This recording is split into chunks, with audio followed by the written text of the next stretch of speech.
नमः संस्कृताय प्यारे दोस्तों, इस वीडियो में हम लेकर के आए हैं नेट वैदिक साहित्यम का 40वां भाग, जिसमें कि आज हम आपको बताएंगे सर्ग विचार संबंधी महत्वपूर्ण 20 प्रश्नों को। प्यारे दोस्तों, इन प्रश्नों के अंतर्गत कुछ प्रश्न ऐसे हैं जो पिछले परीक्षाओं में, पिछले प्रश्न पत्रों में आ चुके हैं दोस्तों, तो वो भी परीक्षा की दृष्टि से बहुत ही महत्वपूर्ण है।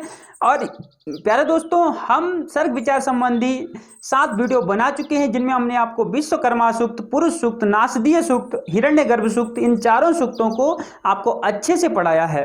क्योंकि जो सर्ग विचार संबंधी बातें हैं, जो सर्ग संबंधी जो विचार हैं, वो इन चारों सूक्तों में ही अधिकतर पाए जाते हैं दोस्तों, अधिकतर इन्हीं में प्राप्त होते हैं। इसलिए हमने इन चारों सूक्तों को आपको अच्छे से पढ़ाया है और इन्हीं चारों सूक्तों से ही सर्ग विचार संबंधी प्रश्न आ भी चुके हैं दोस्तों 2019 के जून वाले पेपर में और 2019 के दिसंबर वाले पेपर में।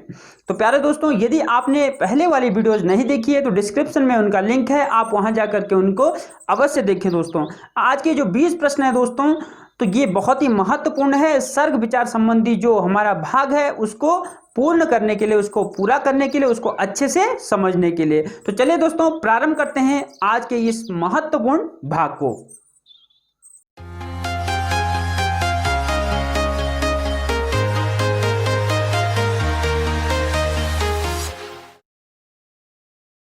तो चलिए दोस्तों, प्रारंभ करते हैं सर्ग विचार संबंधी इन महत्वपूर्ण प्रश्नों को।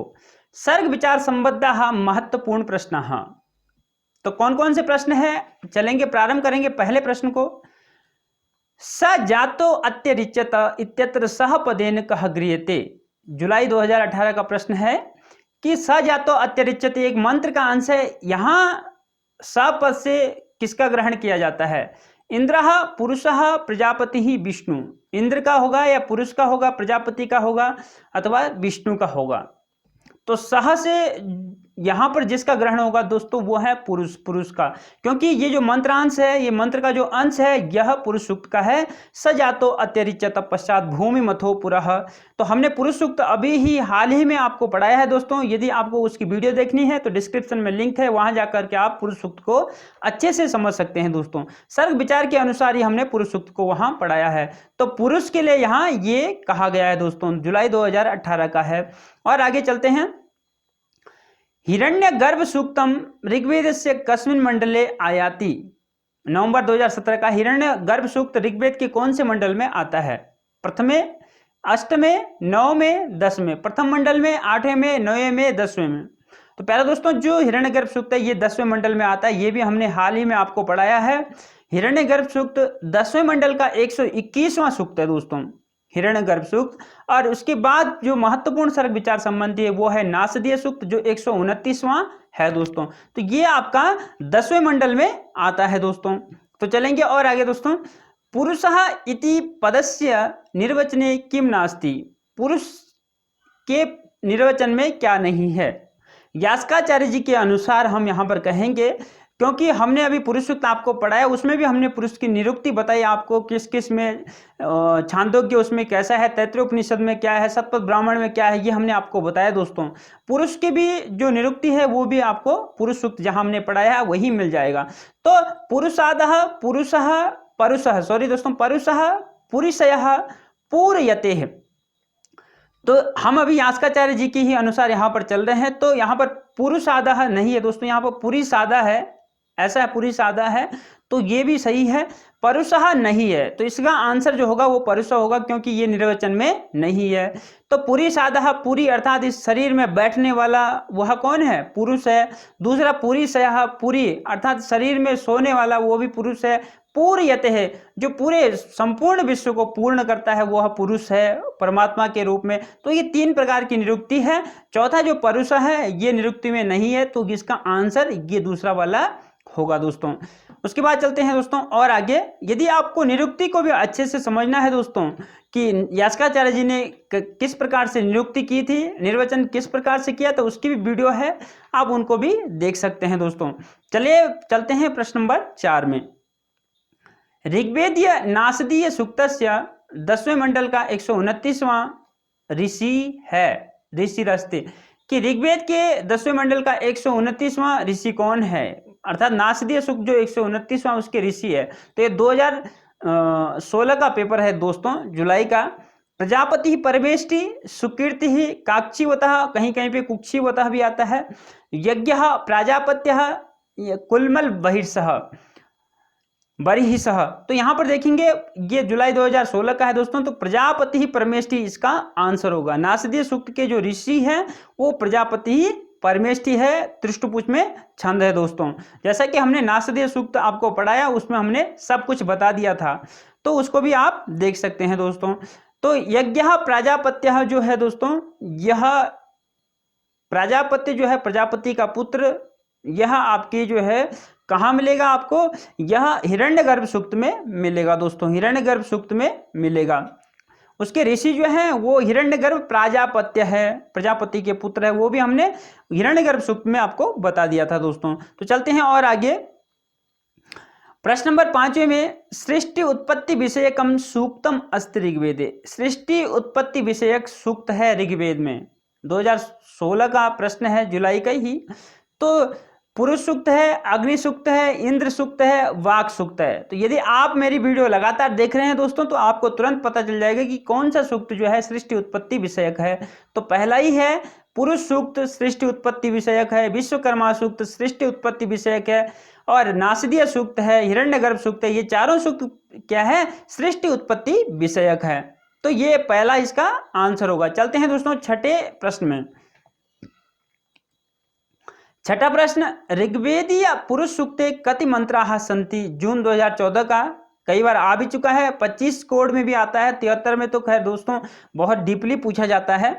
तो सप्तदश, षोडश, द्वाविंशति, अष्टादश, तो इसमें जो मंत्र है दोस्तों वह है 16 मंत्र है पुरुष सूक्त में। ऋग्वेद 10वें मंडल का 90वां सूक्त है पुरुष सूक्त, जिसमें आपके 16 मंत्र है। और आगे चलते हैं दोस्तों 7वें प्रश्न में, सृष्टि उत्पत्ति विषयकम विवेचनम वर्तते। 2013 का है। सृष्टि उत्पत्ति विषयक विवेचन किस में है? अग्नि सूक्त में, इंद्र सूक्त में, नासदीय सूक्त में, अथवा पृथ्वी सूक्त में। तो इनमें से नासदीय सूक्त में दोस्तों सृष्टि उत्पत्ति विषयक क्या है, विचार है, विवेचन है।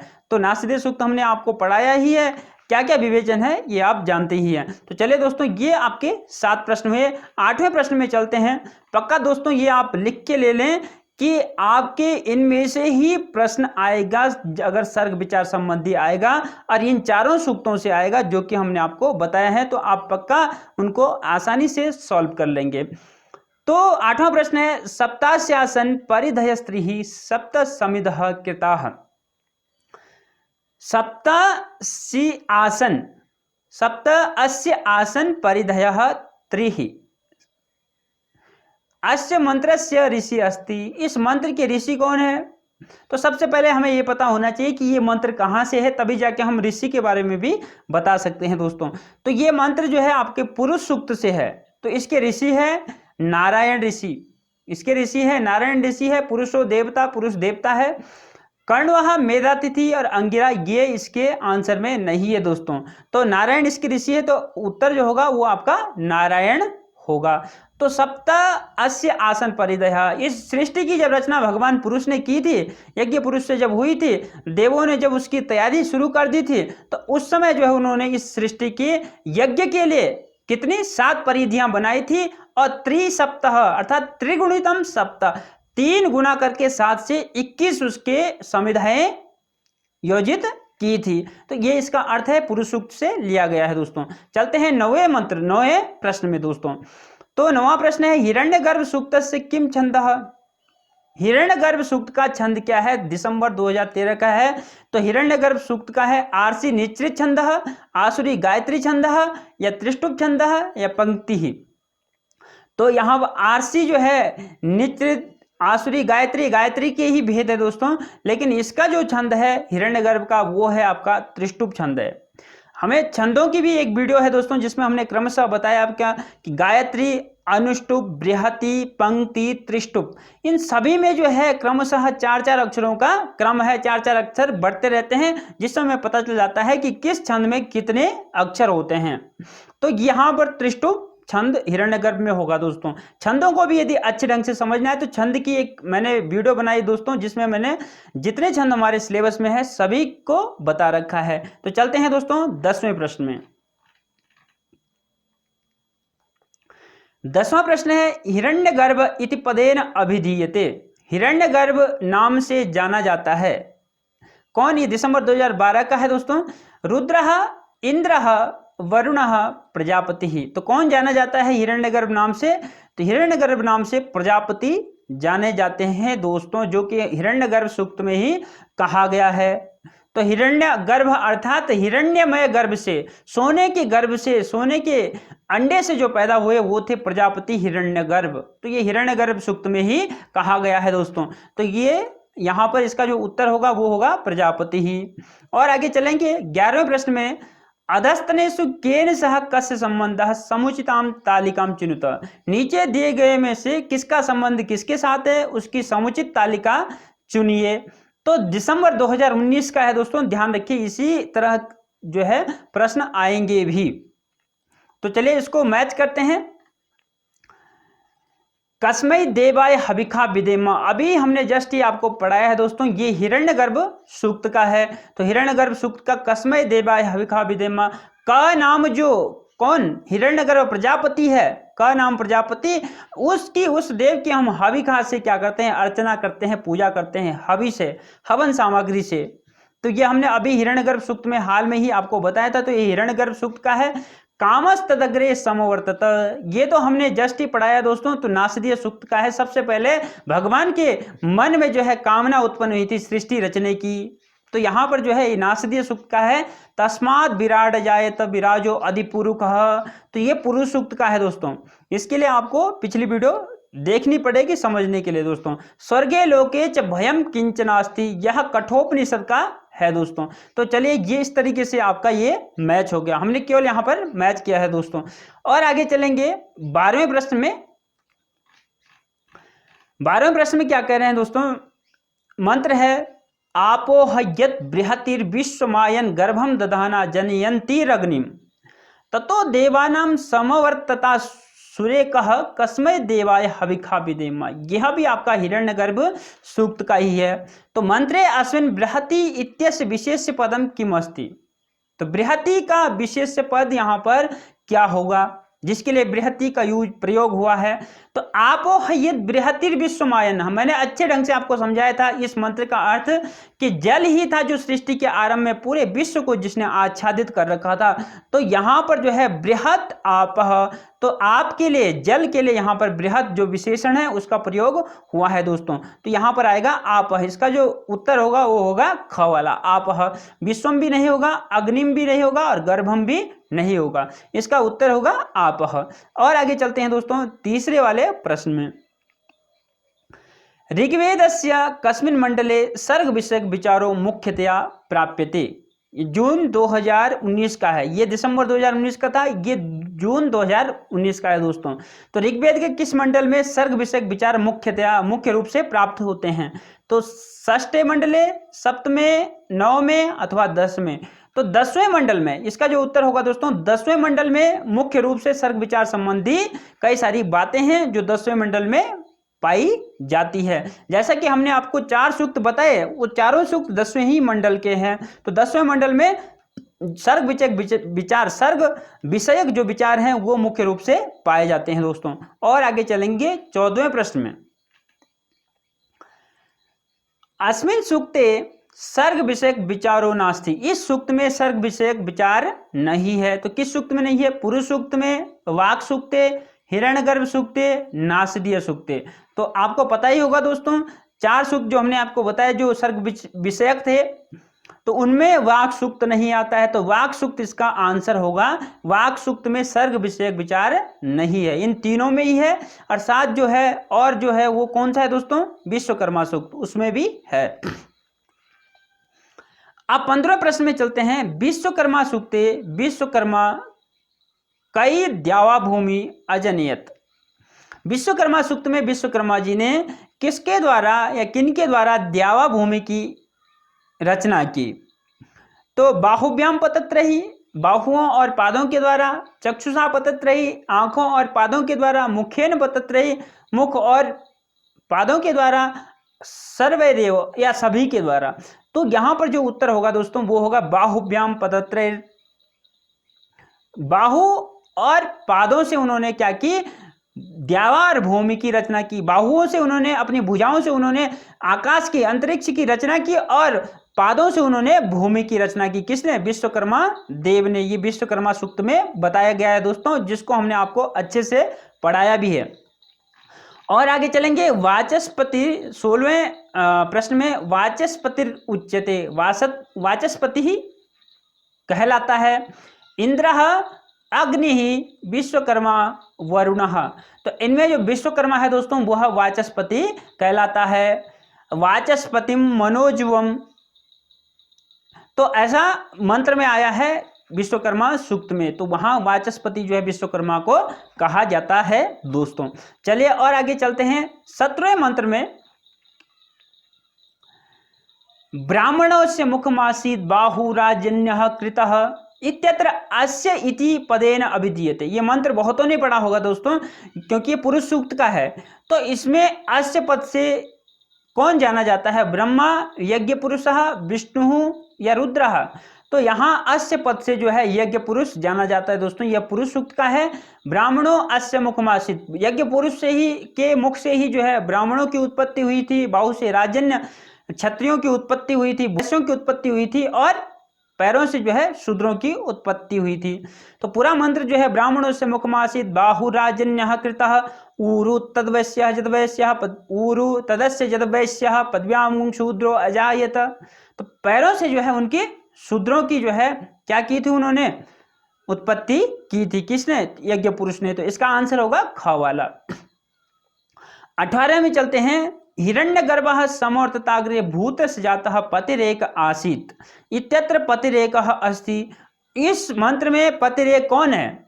हिरण्यगर्भ है, पुरुष है, अग्नि है या इंद्र है? तो इसमें जो पतिरेक है वह है हिरण्यगर्भ। एक पति, एक पति, एक ही स्वामी है, वो कौन है? हिरण्यगर्भ। हिरण्यगर्भ के लिए हिरण्यगर्भ सूक्त में ये कहा गया है दोस्तों कि हिरण्यगर्भ ने जो है सृष्टि के समय प्रलय काल में जो है क्या किया था? इस सृष्टि की रचना की थी। वो प्रलय काल में एक ही देव थे, एक ही स्वामी थे। भूतस्य, इन पूरी सृष्टि के एक ही स्वामी थे। और चलेंगे 19वें प्रश्न में,